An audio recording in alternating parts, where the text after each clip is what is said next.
Flight Attendant Day to all those who dream of becoming an air hostess. Secondly, I would like to thank Sashi Dream Foundation for giving me this opportunity to come in front of you and give you little insights about aviation industry. Before starting, I would like to introduce myself. Myself is Sarita Kumari. I was a flight attendant, which means an air hostess. For almost 11 years, I have worked with Jet Airways India Limited, and also I have worked with Etihad Airways in Abu Dhabi. My total work experience as a flight attendant, which means air hostess, was of 11 years, and I have started my journey from West Bengal. I am also born and brought up in West Bengal, so I have started from there. Then I have moved to Mumbai, then further I went to Abu Dhabi, and I'm back in Mumbai again. Okay, so about flight attendant, a cabin crew, or an air hostess. We all know, we call someone who flies inside an aircraft and who takes care of the passenger, we call them an air hostess. But in aviation industry, we don't use this term a lot. So we address them as flight attendant or flight stewardess or cabin crew, and to a male flight attendant we call them flight steward. Okay, so I'll be using this term a lot, probably flight attendant or cabin crew, which means an air hostess. So if you have a dream of becoming an air hostess or a cabin crew, so why do you have a dream? Probably you know that they fly inside an aircraft at 35 to 40,000 feet, and they take care of the passengers. They go with a smile, they look very beautiful, they serve them with a smile, and then they take care of passengers. So this is just the 1% of the job. So if you really have this dream, I think you should know more about this job profile, which is becoming cabin crew. So 4 things basically is required. You should know if you have this dream to become a cabin crew. First thing, you have to take care of the passengers in terms of safety. Safety of the aircraft, safety of the passengers, safety of your own self, your fellow colleagues. So safety. Second thing is security. Securing the aircraft, securing passengers, securing yourself, securing your fellow colleagues. Third thing, first aid.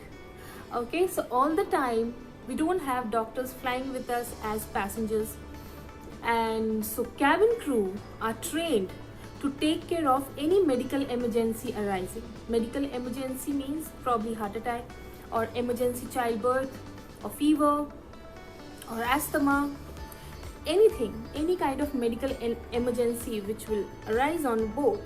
Cabin crew, they are supposed to take care of them. So you will be trained on first aid. Another thing, service. Any company, any airline who recruits you, okay, they have a service standards, and because of service standards, so this airline is known for. So you really have to know many things. You really have to know about wines, about cuisines, and the standard of the company which they have asked you to follow. You have to follow that religiously.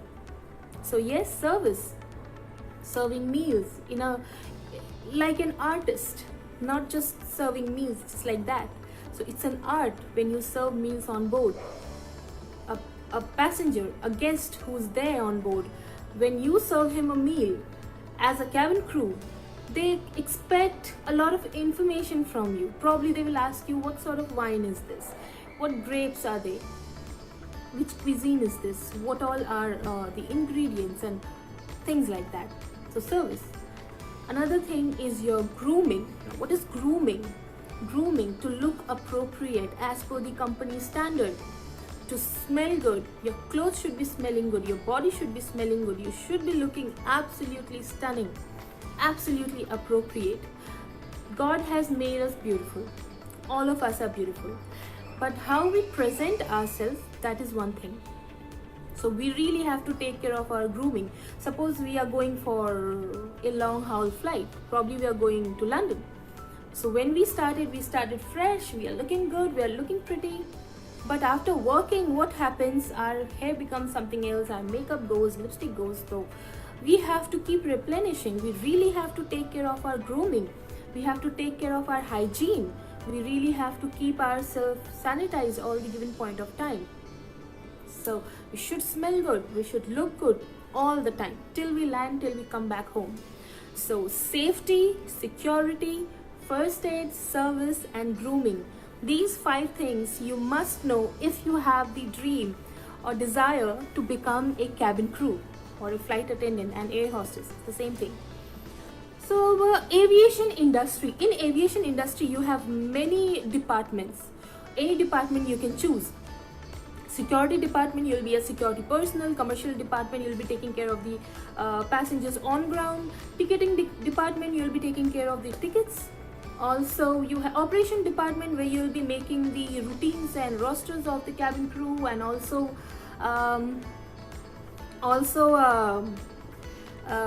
of the aircraft movement. Okay, I will talk in Hindi little bit. I'm so sorry. Aviation में काफ़ी सारे departments होते हैं. Okay, सो aviation के departments है security department, commercial department, catering department, बहुत सारे departments हैं. पेरोल डिपार्टमेंट, आईटी डिपार्टमेंट, और भी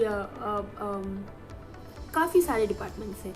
सो जो फ्लाइट अटेंडेंट होता है, जो एयर हॉस्टेस जिसे हम कहते हैं, जो फ्लाइट अटेंडेंट होता है वो किस डिपार्टमेंट से होते हैं? वो होते हैं in flight department. In flight मतलब फ्लाइट के अंदर का डिपार्टमेंट. सो फ्लाइट के अंदर के डिपार्टमेंट से होता है. और जो मैंने आपको बताया कि इस जॉब में क्या क्या करना होता है, किस लिए किसी को ये ड्रीम होता है कि वो एक एयर हॉस्टेस बने. अगर आपकी ड्रीम, अगर आपको ये इच्छा है एयर हॉस्टेस बनने की सिर्फ इसलिए कि आपको पता है कि वो अच्छे दिखते हैं और फ्लाइट में वो पैसेंजर्स को स्माइल के साथ सर्व करते हैं और बहुत सारे डेस्टिनेशंस देखने को मिलते हैं, तो ये बस 1% है जॉब का. जॉब का कंप्लीट नॉलेज है. अगर आप रेडी हो, अगर आप तैयार हो वो रिस्पॉन्सिबिलिटी लेने के लिए, कि आप रिस्पॉन्सिबिलिटी लेते हो सेफ्टी की, पैसेंजर्स की, एयरक्राफ्ट की, अपने कोलीग्स की, अपने आप की सेफ्टी की रिस्पॉन्सिबिलिटी लेने को अगर आप तैयार हो, सिक्योरिटी की रिस्पॉन्सिबिलिटी लेने के लिए आप अगर तैयार हो, फर्स्ट एड, कोई मेडिकल इमरजेंसी अगर आती है उसकी रिस्पॉन्सिबिलिटी अगर आप लेने के लिए तैयार हो कि आप उसको कुछ होने नहीं दोगे, आप उसका ट्रीटमेंट करोगे एज अ फर्स्ट एडर. अगर सर्विस की रिस्पॉन्सिबिलिटी आप लेने के लिए तैयार हो कि कंपनी का स्टैंडर्ड, कंपनी का जो इमेज है वो आप हमेशा उसको एलिवेट करोगे, और इसकी रिस्पॉन्सिबिलिटी लेने के लिए अगर आप तैयार हो कि आप हमेशा प्रॉपर्ली ग्रूम्ड दिखोगे, हमेशा एक अच्छी हाइजीन मेंटेन करोगे, तो ये सारे डिटेल्स हैं. अगर आप इसके लिए तैयार हो तो आप अपनी तैयारी कर सकते हो कैबिन क्रू या फ्लाइट अटेंडेंट या एयर हॉस्टेस बनने की. It's the same thing.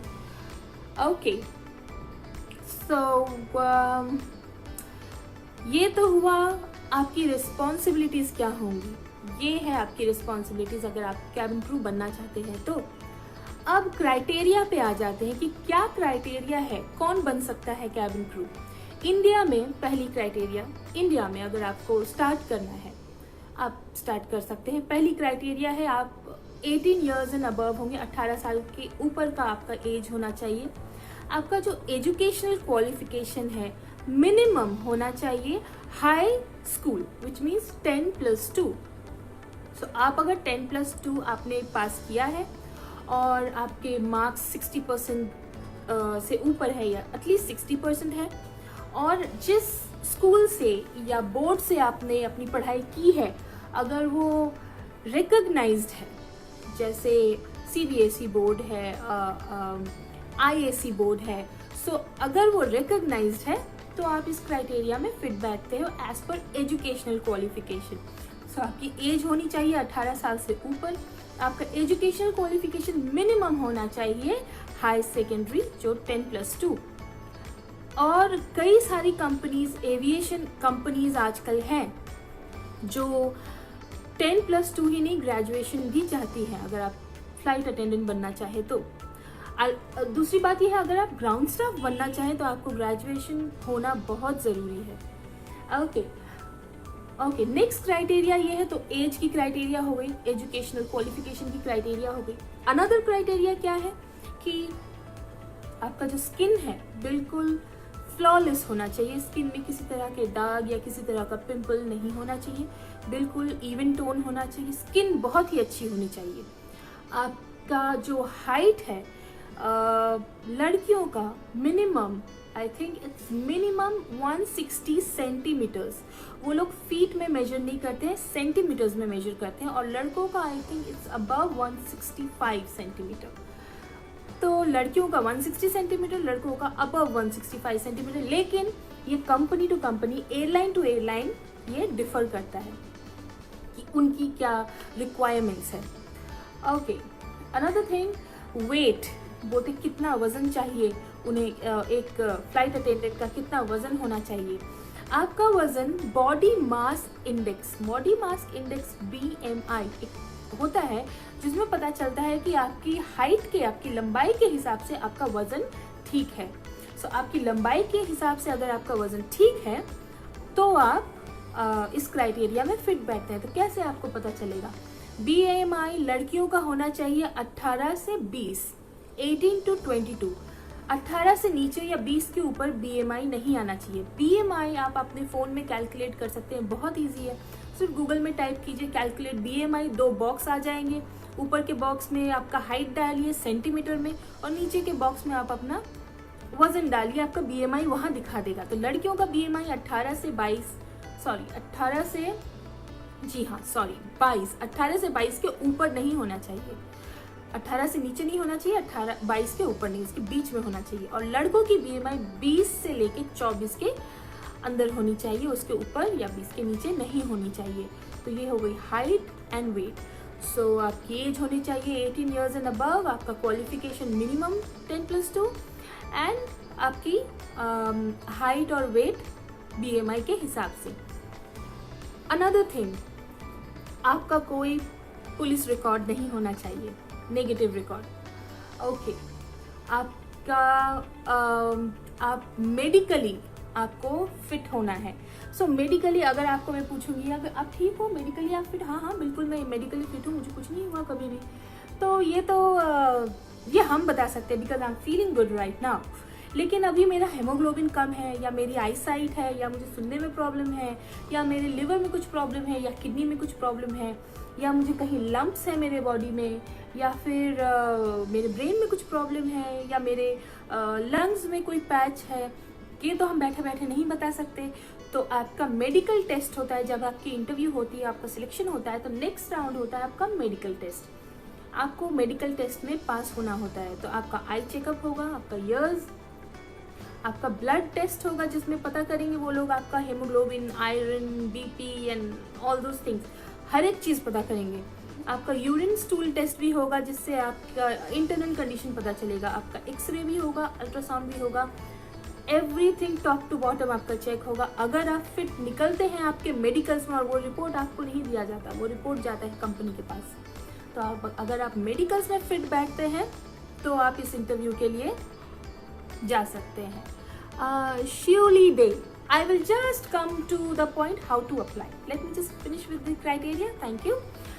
Okay, so हो गया वो 18 साल के ऊपर होना चाहिए एज, क्वालिफिकेशन 10+2, एंड आपकी हाइट एंड वेट एज पर दी BMI, और आपका मेडिकल्स फिट होना चाहिए, आपका कोई नेगेटिव पुलिस रिकॉर्ड नहीं होना चाहिए।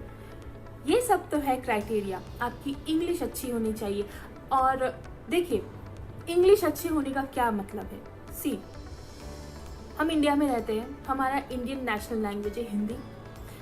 क्यों इंडियन नेशनल लैंग्वेज है हिंदी? हम लोग किसी भी स्टेट में जाए, एटलीस्ट हम लोग एक्सपेक्ट करते हैं कि थोड़ी हिंदी समझ में आती होगी किसी को, कि हमें थोड़ा हेल्प कर दे। अगर मैं यहाँ हूँ और अगर मैं एक्सट्रीम साउथ में जाती हूँ, थोड़ी हिंदी शायद किसी को आए तो थोड़ा हम लोग कम्युनिकेट कर सकते हैं, क्योंकि मुझे उनकी लैंग्वेज नहीं आती, उनको मेरी लैंग्वेज प्रॉपर्ली नहीं आती, तो इसीलिए इसको नेशनल लैंग्वेज बोला गया है, ताकि कम्युनिकेशन हो सके। इंटरनेशनल लेवल पे जो लैंग्वेज है, इंग्लिश एक ऐसा लैंग्वेज है कि आप ऐसी बात नहीं है कि आपको you really have to speak very polished English, polished मतलब in a poetic way, in a British way you have to speak, ये ज़रूरी नहीं है।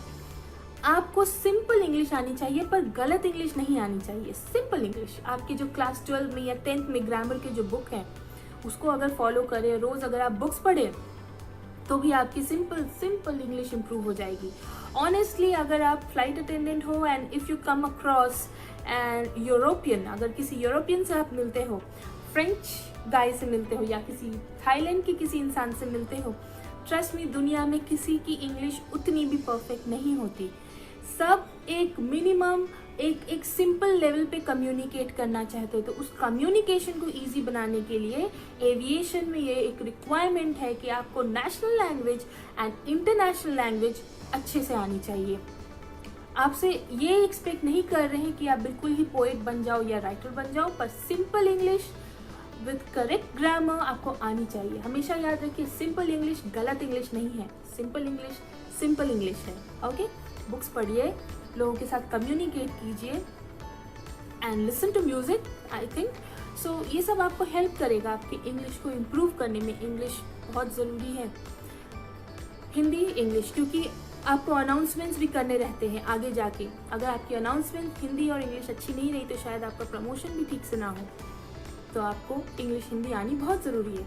तो ये सारे हैं क्राइटेरियाज़, आपकी क्राइटेरियाज़ कि आप अगर इन सब चीज़ों में फिट बैठते हैं तो आप ज़रूर आगे बढ़ सकते हैं इंटरव्यू देने के लिए। तो आपको पता चल गया कि जॉब में आपकी क्या रिस्पॉन्सिबिलिटी है। जॉब में सिर्फ अच्छे दिखना और ट्रे लेके घूमना नहीं है, जॉब में है सेफ्टी का ख्याल रखना, सिक्योरिटी का ख्याल रखना। देखिए, एक एयरक्राफ्ट के जब दरवाजे बंद हो जाते हैं, एयरक्राफ्ट जब टेक ऑफ कर जाती है 35,000 फीट 45,000 फीट पे, कोई आर्मी, कोई गवर्नमेंट, कोई नहीं है वहाँ पे सिर्फ कैबिन क्रू है जो पैसेंजर्स की सेफ्टी का ख्याल रख सकता है, मेडिकल का ख्याल रख सकता है। तो कैबिन क्रू का जॉब, अगर आपको कोई बोले कि सिर्फ ट्रे लेके घूमना है, no, it's much more than that. You really have to take lot of responsibilities, trust me. And आप ऐसा गिव अप नहीं कर सकते। लैंडिंग तक, घर पहुंचने तक आपको अपने पैरों पे रहना है। आपको कंटिन्यूसली आपके दिमाग में ये पांचों चीज़ें चलनी चाहिए कि यही मेरी प्रायोरिटी है, ये मेरी ड्यूटी है and I have to do it properly. इसके अलावा काफ़ी चीज़ें हैं जो शायद आपकी ट्रेनिंग में आपको पता चले, मैं तो आपको जस्ट थोड़ा सा इंसाइट बता रही हूँ। ओके, तो क्राइटेरिया हो गया और क्या क्या रिस्पॉन्सिबिलिटी है कैबिन क्रू की वो पता चल गया। इसके बाद if you really have this dream, you should be proud of yourself. Okay, so criteria हो गया, आपको पता चल गया आप क्राइटेरिया क्या होना चाहिए, आप में क्या होना चाहिए कैबिन क्रू बनने के लिए। अभी अनुप्रिया स्किल्स अभी मैंने बताया, जस्ट बताया व्हाट आर द स्किल्स यही है कि you really have to be appropriate, you should be 18 years and above, you should be you should have completed, you must have completed your high secondary, and your BMI should be appropriate as per your height and as per your weight. Also your English should be good. You should not have any police anything in this thing, any legal thing, any legal stuff. Also you should be willing to take the responsibility and you should be medically fit. Okay, graduation में क्या percentage चाहिए to qualify? Graduation की ऐसी कोई percentage नहीं है अभी तक इंडिया में, +2 का ही परसेंटेज है जो कि है which is 60%. Okay, now coming to the, somebody has asked me about कैसे अप्लाई करना है इंटरव्यूज़ के लिए. ओके, तो आपको पहले पता होनी चाहिए इंडिया में कितने सारे एयरलाइंस हैं. आप कैबिन क्रू कैसे बनते हो जब एक पर्टिकुलर एयरलाइन आपको हायर करता है as cabin crew.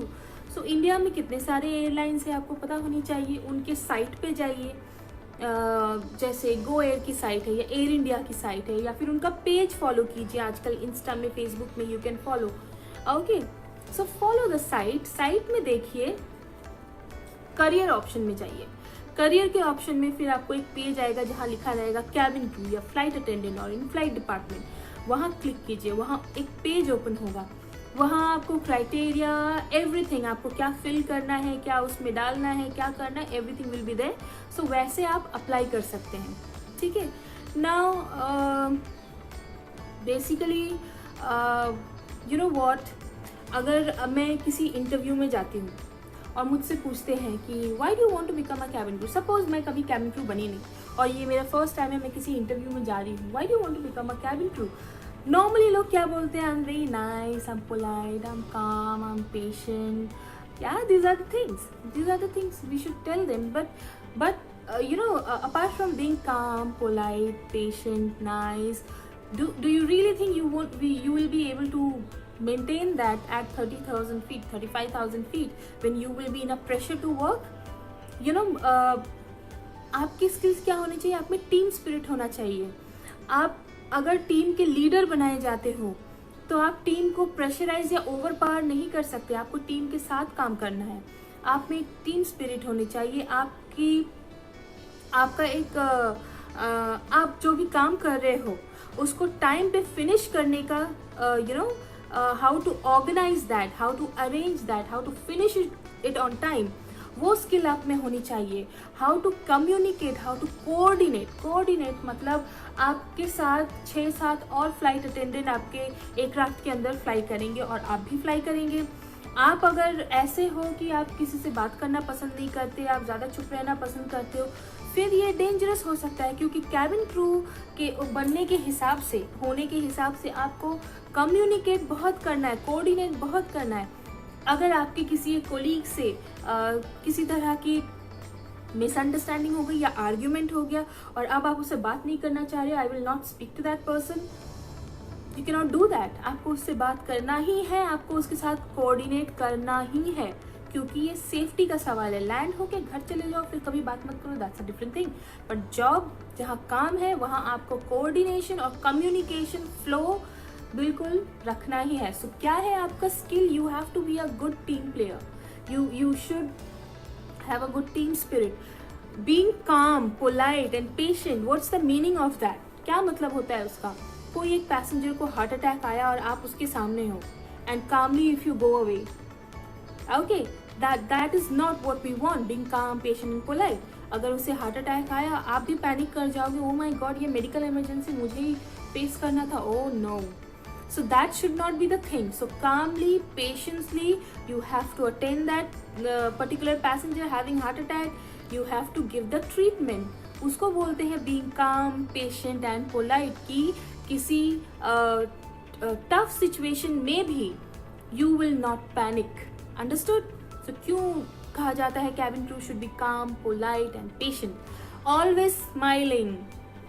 See, always smiling. If you are serving a meal with a grumpy face, okay, maybe 1 or 2% will like you, oh, she's an A hostess, she's a cabin crew, but everybody will not like you। If someone is traveling, कोई travel कर रहा है जिसका mood really ruined है already, and if you are making a grumpy face and you're not liking it, so that is the thing, why you're not liking it, maybe आप सोए नहीं हो ठीक से फ्लाइट पे आने के पहले, maybe आपके घर में कुछ झगड़ा हुआ है, maybe आपका एग्जाम में कुछ प्रॉब्लम हो गया है, या तो फिर ऑफिस में आके किसी ने आपको कुछ कह दिया है, फिर भी सब कुछ कंसील करके you have to smile and you really have to forget actually what happened, just for the flight you have to smile, you really have to, you know, deal with the situation। okay, so I think we are clear till here। okay, now when you go for the interview, okay, so what all should you prepare, how should you prepare, what all should you do। जैसे मैं अगर किसी call centre के interview में जा रही हूँ या किसी कॉर्पोरेट सेक्टर के इंटरव्यू में जा रही हूँ, मैं अच्छे से एक फॉर्मल पहनूंगी, अच्छा सा एक ट्राउजर और स्कर्ट, अच्छे से I'll do my hair, I take my file and I'll go for the interview, nicely I'll go। I mean, nobody likes people who doesn't takes care of themselves, how they will take care of the company, so this is how they go। But cabin crew के interview के लिए कुछ ज़्यादा ही expect किया जाता है, आपको बिल्कुल स्टनिंग दिखना है। स्टनिंग, देखिए, पहली चीज़, आप 5 चीज़ें याद रखिए कैबिन क्रू के इंटरव्यू के लिए। पहली चीज़, आपकी ग्रूमिंग बिल्कुल अप्रोप्रिएट होनी चाहिए। आपकी ग्रूमिंग, आपके hair properly gelled and properly set, properly done. लड़कों के बाल छोटे, and how in army they keep small hair and like nice spike with gel like that. And लड़कियों के बाल अगर छोटे हैं तो straightened, अगर पोनी टेल बांध रहे, ponytail should be straight, और नहीं तो you have to tie your hair nicely. और आपके बालों का कोई भी स्ट्रैंड निकला हुआ नहीं होने चाहिए. बहुत सारा जेल लेके अच्छे से लगा के you just tie your hair. So that is the thing in grooming. Your hair, your face, लड़कों का चेहरा बिल्कुल क्लीन शेव्ड होना चाहिए. नॉर्मल शेव नहीं जिसमें थोड़े से आपकी facial hair, your beard is visible. No, you have to be clean shaved. लड़कियों का चेहरा proper appropriate makeup. You don't have to put makeup like you're going for the party. No. Appropriate makeup होना चाहिए. आपकी skin clear है, आप normal makeup, normal lipstick, normal kajal, everything should be properly there. जो आप अटायर पहनोगे, your attire should be neat and clean. Your attire should be appropriate. आपकी body अच्छी स्मेल करनी चाहिए. You should take shower before going for the interview. Your cloth should be smelling good. आपके जूते में थोड़ा सा दाग नहीं होने चाहिए, आपके मोजे फटे हुए, या आप जो स्टॉकिंग्स पहनते हैं इंटरव्यू में जाने के पहले वो फटे होने, ये सब नेगेटिव मार्किंग्स में जाते हैं. ओके, आपका हेयर, आपका फेस, आपके कपड़े, आपका शू, सॉक्स या स्टॉकिंग्स, आपके nails should be painted. Nails पे कोई आइलैंड बना हुआ नहीं होना चाहिए नेल पेंट से. प्रॉपरली नेल्स प्रॉपरली पेंटेड होने चाहिए. लड़कों के हाथ प्रॉपरली मैनिक्योर्ड होने चाहिए. सो ग्रूमिंग इज वेरी इंपॉर्टेंट अगर आप कैबिन क्रू के इंटरव्यू के लिए जाते हो तो. First thing is grooming. Another thing, your introduction. आपकी जो introduction है, आप चाहे अभी से प्रैक्टिस करना शुरू कर दो. अगर आपको ये ड्रीम है, अगर आपको ये डिज़ायर है कैबिन क्रू बनने का, आप अगर आपसे कोई पूछे कि okay introduce your self, okay my name is so and so, my father is so and so, my mother is so and so, my brother, sister, aunty, uncle, my neighbour, and my home, my hometown, my tree, my dog. They don't want to know about anyone else, but they want to know about you. Okay, if you are telling them my name is so and so, I belong to a lovely family who supports me a lot, that is it for you about your family. Okay, now you talk about yourself. उनको क्या जानना है आपसे, आप बताओ आपकी educational qualification क्या है. एजुकेशनल क्वालिफिकेशन में आप पूरे डिटेल्स में मत घुस जाना. मुझे 60% हिस्ट्री में आए थे और फिजिक्स में मुझे 70% आए थे. No, not all that. You tell them I have cleared my high secondary, I have done my graduation, I am doing my MBA right now, and I really want to become a flight attendant because when I was a kid, when I was really small, really young, each time I used to see an aircraft flying, it used to look like a steel bird to me, and I used to run behind that bird till it used to disappear from my glance. Something like that. You really have to, make an impact when you're giving an introduction. So practice करना शुरू कर दो. कैसे एक beautiful introduction मैं दूँ ताकि it should make an impact, a positive impact. Okay, so introduction आप जब दे रहे हो, आप introduction प्लीज़ घर पे practice करो काफ़ी बार. अगर काफ़ी बार प्रैक्टिस करोगे, इंटरव्यू में हर कोई नर्वस होता है. नर्वस होने के कारण वो फंबल करने लगते हैं और इंटरव्यू वेट करने लगता है कब इसका इंट्रोडक्शन ख़त्म होगा, 5000 लोग और हैं, कैसे मैं इंटरव्यू लूँगा. तो वो इंटरव्यूअर एक कंक्लूजन पे आ जाता है. Thank you very much for coming, will inform you shortly. तो आपको अपना इंट्रोडक्शन प्रैक्टिस करना है अच्छी तरीके से, and then you have to go for the interview. So first thing is your grooming, another thing your introduction. Grooming में one more thing, when you are putting perfume, इतना परफ्यूम मत लगा लेना that interviewer will start puking और having a dizzy head. Okay, so appropriately you should groom yourself, appropriate perfume, appropriate makeup, and your introduction. Don't give an introduction like a celebrity or like a rock star coming to a stage. No, they want a nice and beautiful introduction. Okay, so आपकी grooming, आपका introduction. Another thing, आपका resume, आपका CV, biodata जिसे कहते हैं. So आप लोग देखो ऑनलाइन 3D colored resume कैसे बनता है. 3D कलर्ड रेज्यूमे देखो, उसे आप फॉलो करो और अपना एक रेज्यूमे बनाओ. ओके, साथ में एक कवर लेटर भी बनाया करो हमेशा. एक make it a habit. Always it is not required, but make it a habit. They will know that you are really professional if you bringing the cover letter also. एक cover letter भी आप लोग बना लिया करो. तो grooming, introduction, your resume. Okay, resume I am keeping it aside. थोड़ा और है रेज्यूमे के बारे में, मैं आपको बताती हूँ. उसके बाद जिस भी एयरलाइन के लिए आप इंटरव्यू देने जा रहे हो, सपोज आप लोग एयर इंडिया के इंटरव्यू के लिए जा रहे हो. Okay, Harshal is asking something other than air hostess. What are the ground level opportunities for boys and girls? Harshal. Okay, Harshal, I'll come to this. Just let me finish with this one. Okay. Oh yes. So grooming, introduction, resume. जिस भी company के लिए आप जा रहे हो interview देने के लिए, उस कंपनी का हिस्ट्री पूरा पढ़ के जाओ. Okay. Another thing, general knowledge very important. General knowledge से रिलेटेड क्वेश्चंस आते हैं आपकी कंट्री के बारे में, वो पढ़ के जाओ. कंपनी की हिस्ट्री जब आप पढ़ोगे तो आप पढ़ो सीईओ कौन है, कितने एयरक्राफ्ट से, कितने फ्लीट से, एवरीथिंग, क्योंकि वो पूछ सकते हैं. नाउ आते हैं आपके रेज्यूमे पे. आपके रेज्यूमे में किसी तरह का झूठ नहीं लिखा होना चाहिए. जैसे आपने इंटरव्यूअर्स को इम्प्रेस करने के लिए लिख दिया आई लव रीडिंग बुक्स. अभी उसने पूछ लिया which books, who is the author, what's, tell me something about the author.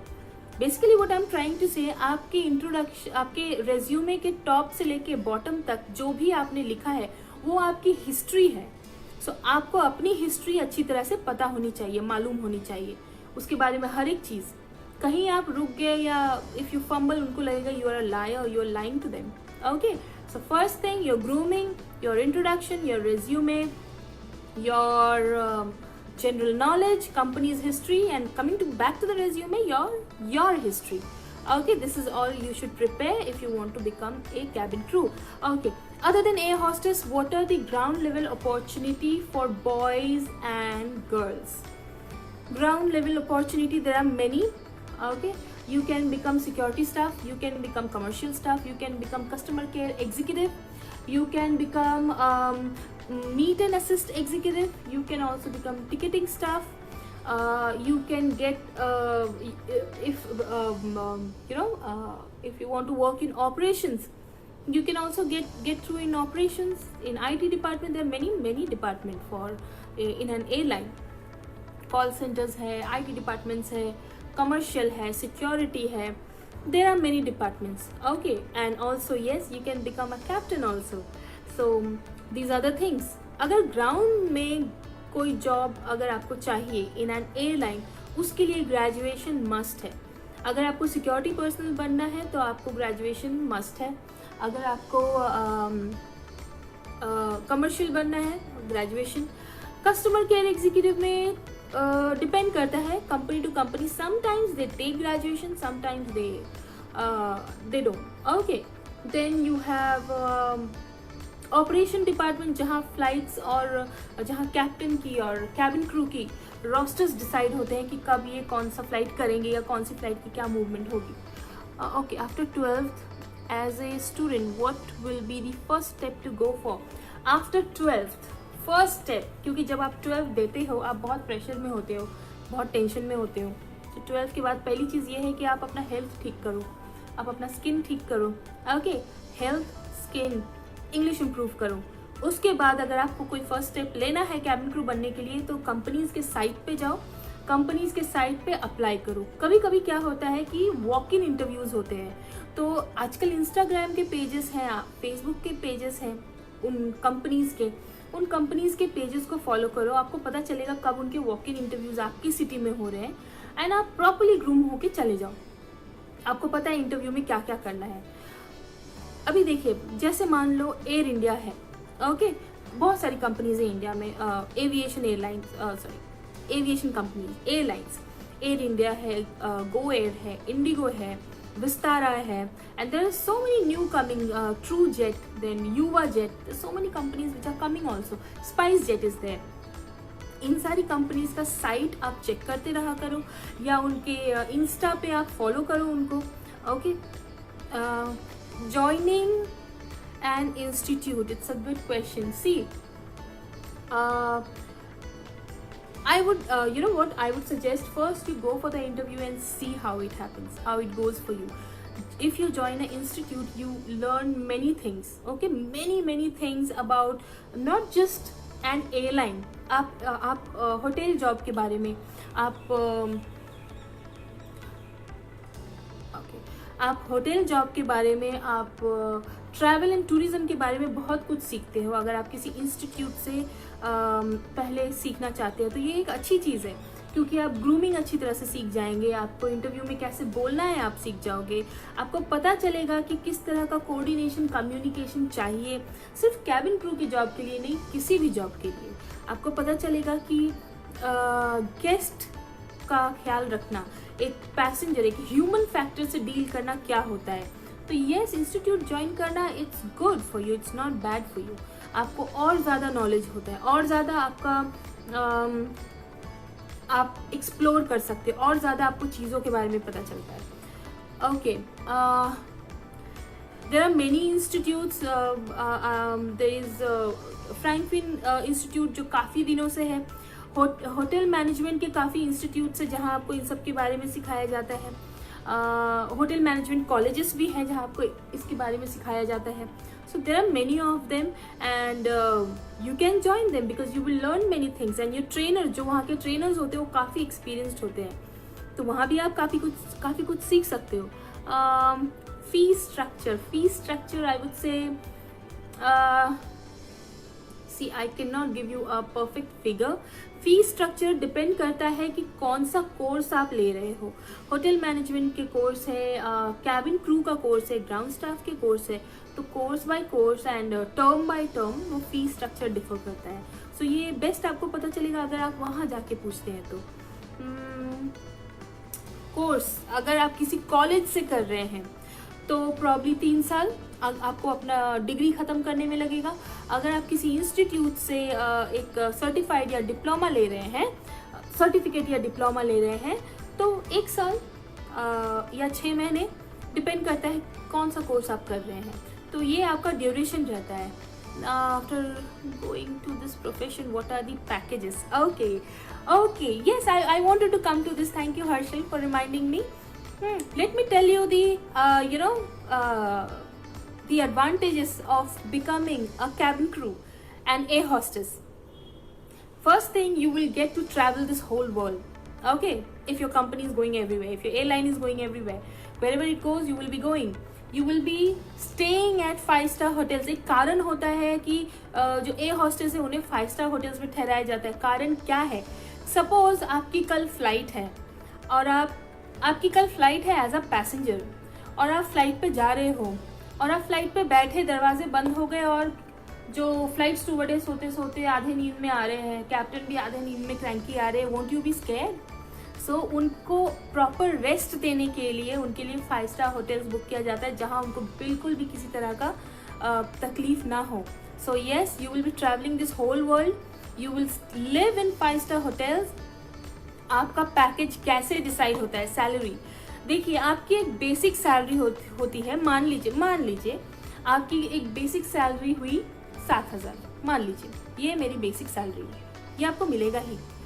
इसके ऊपर आपकी कुछ इंसेंटिव्स एंड अलाउंसेस है, आपको होम ये रूम अलाउंस एंड आपको लॉन्ड्री थिंग एंड मेडिकल का थोड़ा बहुत मिलता है। मान लीजिए ये सब लेकर के आपको 10,000 हो गए, 10,000। अब आप फ्लाइट्स पे जा रहे हो, आपने महीने में काफ़ी फ्लाइटें की, आपको फ्लाइट के हिसाब से पर आवर की एक अमाउंट मिलती है। इंडिया में आई थिंक ये 300 है पर आवर। तो आप जितनी फ्लाइटें करते हो उतनी आप वो अलाउंस कमाते जाते हो। तो जब आपकी सैलरी आती है, तो कई लोगों की salary in India above 50,000 first month of flying में आई है। बट ऐसा नहीं कि अबव 50,000 सैलरी ही, आपकी सैलरी फ्लक्चुएट कर सकती है जितना आप फ्लाइट करोगे। पर ऐसा नहीं कि आप उनको बोलो हाँ मुझे फ्लाइट दे दो, फ्लाइट करना है, क्योंकि DGCA का एक रूल है। DGCA जो है इंडिया में, Directorate General of Civil Aviation, it takes care of the civil aviation. वहाँ के रूल्स हैं कि कैबिन क्रू को कितनी फ्लाइटें मिलनी चाहिए और कितना उसका रेस्ट होना चाहिए, उतना रेस्ट आपको मिलना ही मिलना है। तो उस हिसाब से आप फ्लाइट करोगे तो आपकी इतनी पैकेज बनेगी और आपको उतनी सैलरी मिलेगी। ये तो इंडिया की बात हुई। और अगर आप बाहर से फ्लाई करते हो तो बहुत ही अच्छी सैलरी है, और भी ज़्यादा अच्छे डेस्टिनेशंस देखोगे, और भी अच्छी सैलरी है, और भी अच्छे होटल्स में रहोगे।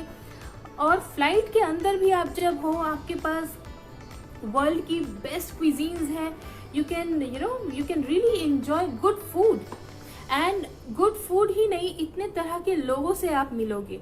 आप इंडिया में फ्लाई कर रहे हो तो हर स्टेट से किसी ना किसी से मिलोगे, अगर आप इंटरनेशनली फ्लाई कर रहे हो हर कंट्री से किसी ना किसी से मिलोगे। आप सीखोगे बहुत कुछ और आप एक एज अ पर्सन आप ग्रो भी करना शुरू करोगे।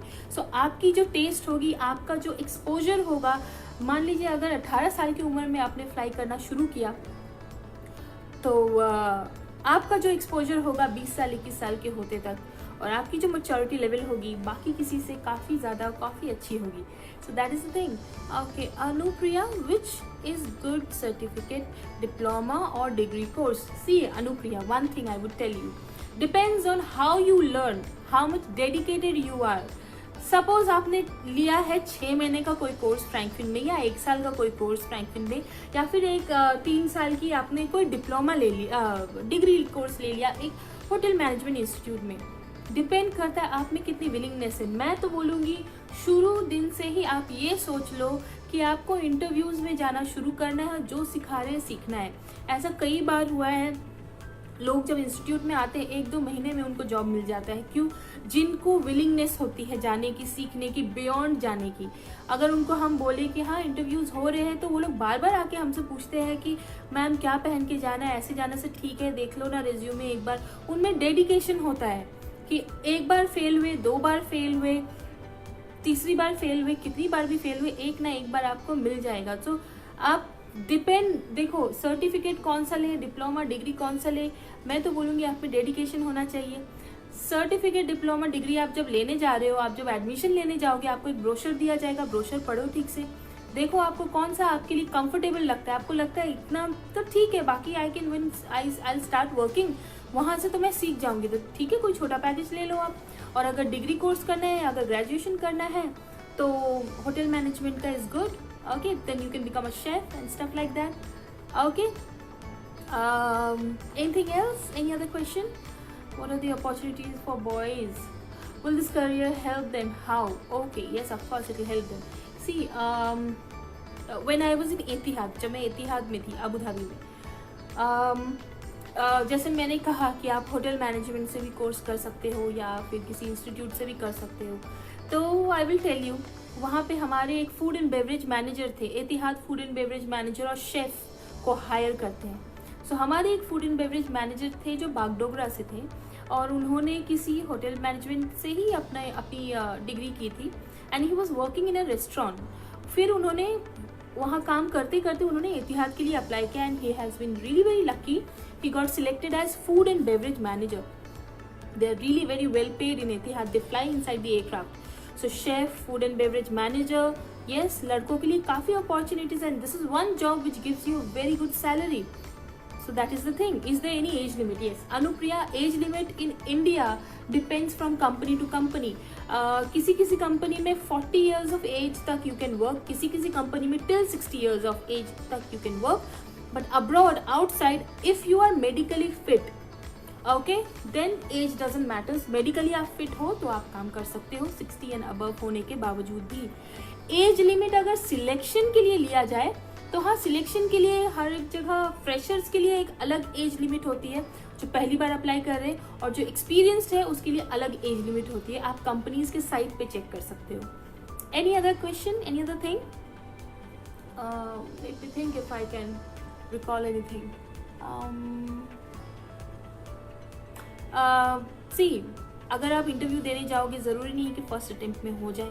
मैंने भी कई इंटरव्यूज़ दिए हैं, ओके, फर्स्ट अटेम्प्ट में नॉट नेसेसरी हो जाए, लेकिन आप जब इंटरव्यू देने जाते हो सिर्फ सिलेक्ट होने के लिए मत जाओ, आप सीखने के लिए भी जाओ। आप देखो कि कौन सिलेक्ट हो रहा है, क्या क्वालिटीज़ है उसमें, इस कंपनी को क्या चाहिए एक उनके स्टाफ में, उनके एम्प्लॉय में।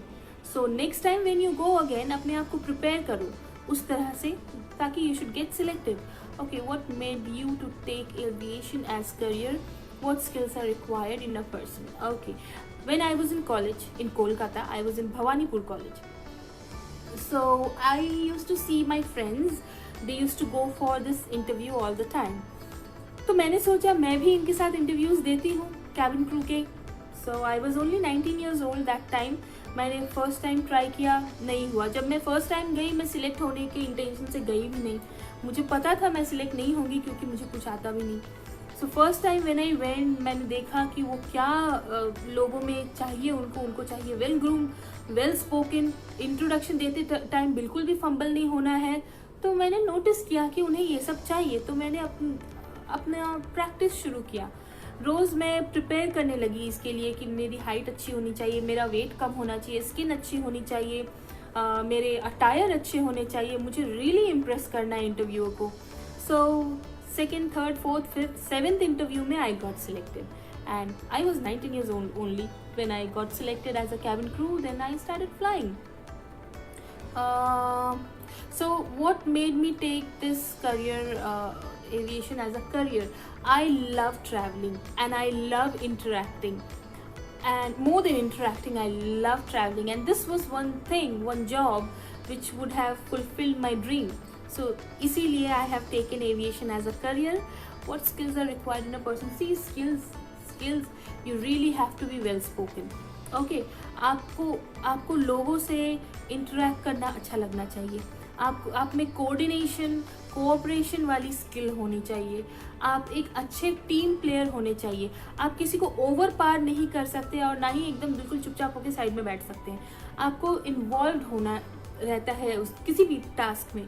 So these are the skills which are required. You should be smiling on the given point of time. You should always have a happy mind. Okay, and you should not be yelling and shouting all the time. You have to be nice, polite, and very sophisticated. These things you will learn over the time. But normal skills are, yes, you have to have good leadership skills. Okay. Marital status, no. In India, earlier it was that you cannot be a married woman or married to become a cabin crew, but now marital status doesn't matter. Now a single person, married, divorcee, widower, anyone can apply.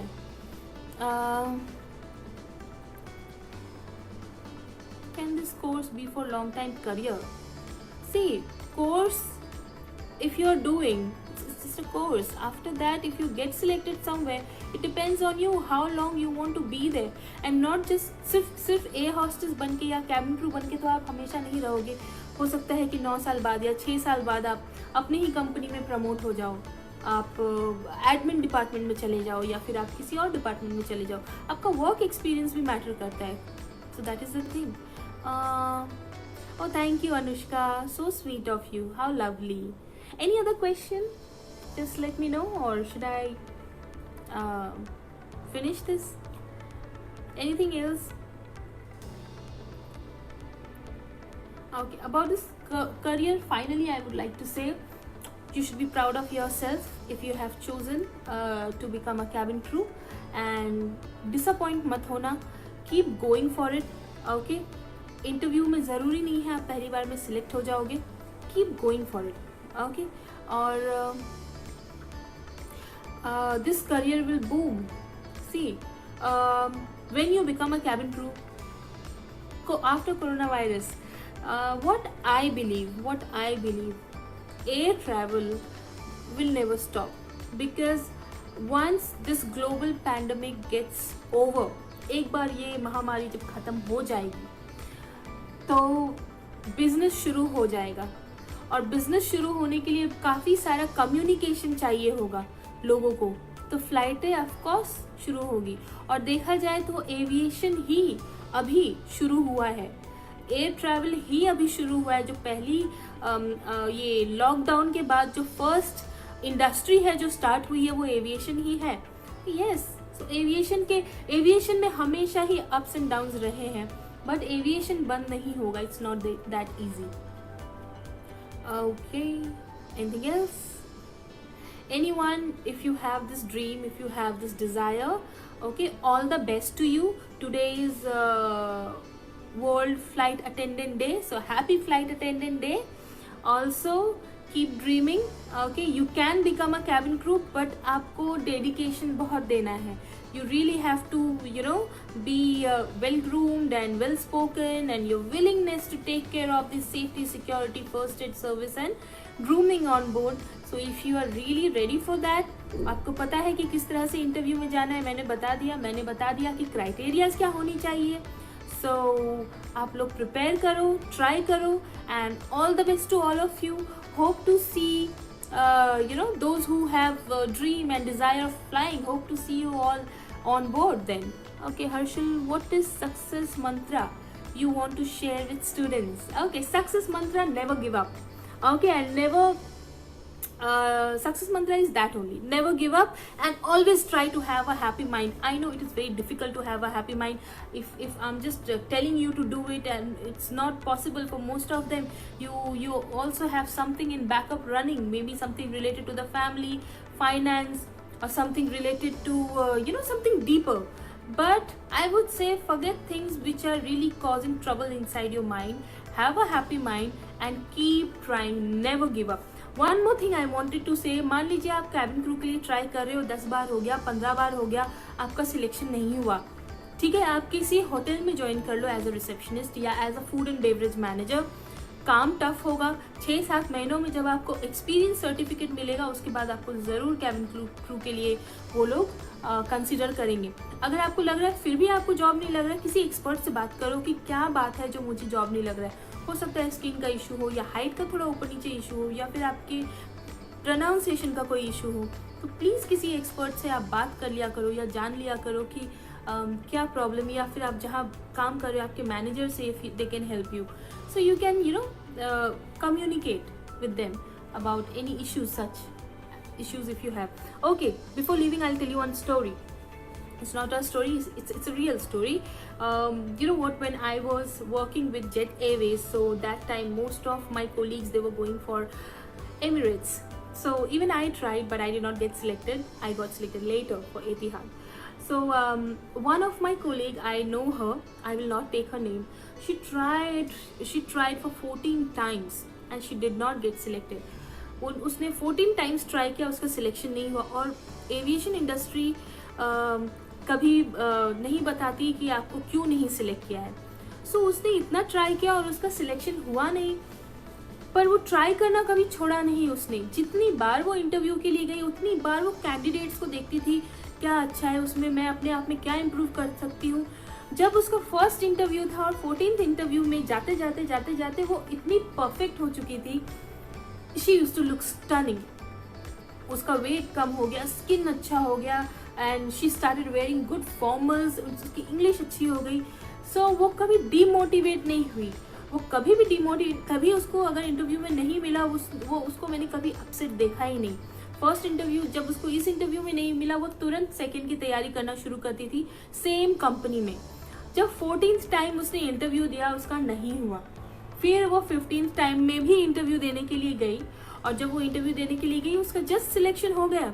And तब भी उसको समझ में नहीं आया उसका selection क्यों हुआ, उसको खुद ही नहीं पता था. वो फर्स्ट से 14 टाइम तक वो इतना ग्रो कर चुकी थी, इतनी पॉलिश्ड हो चुकी थी कि उसकी 15th टाइम में she got selected, and now she is there in Dubai. I think अभी उसने फ्लाइंग छोड़ दिया है, and I think she got married, she settled in Scotland में भी. So that is the thing.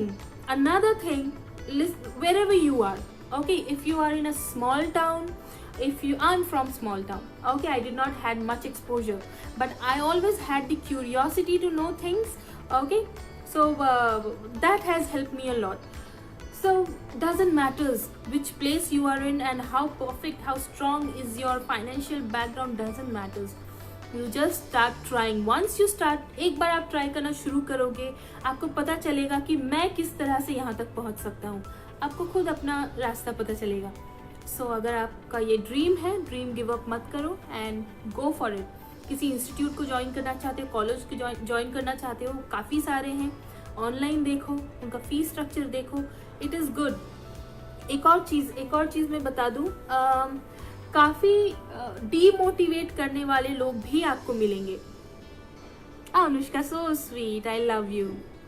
Okay, काफ़ी demotivate करने वाले लोग भी आपको मिलेंगे. काफ़ी मुझे भी मिले जो बोलते थे, जो कहते थे अरे कुछ नहीं होता, ऐसे लोग कैबिन क्रू नहीं बनते, उनकी अलग से सेटिंग होती है, ऐसा नहीं होता. Don't listen to them. Setting होती है, होती होगी. अगर मुझे जॉब नहीं मिल रहा, मैंने 7-8 बार ट्राई किया, मैं क्या करूँगी, मैं किसी होटल में काम कर लूँगी एज अ रिसेप्शनिस्ट. या कहीं फूड एंड बेवरेज मैनेजर बन के ट्राई कर लूँगी, या फूड एंड बेवरेज में मैं ट्राई कर लूँगी, काम कर लूँगी, एक्सपीरियंस सर्टिफिकेट ले आऊँगी, फिर से मैं ट्राई करूँगी। वो इंटरव्यूअर आपको इतनी बार देखेगा इंटरव्यू देते हुए, ही विल नो इसमें बहुत dedication and you will get selected. So never listen to them, never listen to any negative things which are coming in your way. सुनो मत। आपका अगर दिल कह रहा है कि मुझे ट्राई करते रहना है, ट्राई करते रहो। ईजी नहीं होगा, आप लोग you will break very easily, but I would suggest keep going, okay? It never ends. And after becoming, अगर आप कैबिन क्रू बन भी जाते हो इंडिया में, इंटरनेशनल के लिए ट्राई करो। इंटरनेशनल में भी बन जाते हो तो देखो कि और कौन सी अपॉर्चुनिटी है जो इसके बाद आप ग्रो कर सकते हो। So keep growing. और ये तभी हो सकता है जब आपको पहला मौका मिले कैबिन क्रू बनने का, और उसके बाद इंटरनेशनल एक्सपोजर मिले, तभी आप इस तरह से आगे बढ़ सकते हो। बहुत लोग वहीं तक रुक जाते हैं ये सोच के this is it, but that is not it. You have to keep growing. Okay, thank you Anupriya, so sweet. Any other question, and should I sign off? Okay then. Thank you very much for having me. Thank you very much Harshal. Thank you very much Sashi Foundation. Thank you so much, and I have really enjoyed sharing my experience with you. Amazing. Thank you so much. Very sweet of all of you, and I really hope to see you all on board, those who desire to become a cabin crew, and my blessings are with you all. Whatever you desire to become, you should become. You should get whatever you want in your life. Thank you so much, and bye. Have a beautiful day ahead. How to connect you in future? I have a Instagram profile, The Sky of Pink. The Sky of Pink, बिना किसी space दिए एक साथ आप type करो Instagram में, मेरा profile है, आप मुझे वहाँ मैसेजेस भेज सकते हैं। I have no problem. Okay, it is really bliss to have you ma'am. Thank you so much. It's lovely to have you Anushka, so sweet. Okay, so the sky of pink, THESKYOFPINK is my profile. Sarita Kumari is my profile in Instagram. So if you have any question, any query, anything related to aviation, please do ask me. I would be happy to share anything related to makeup, diet, exercise, whatever, you can ask me. Okay, so see you then. Bye all of you. Love you all.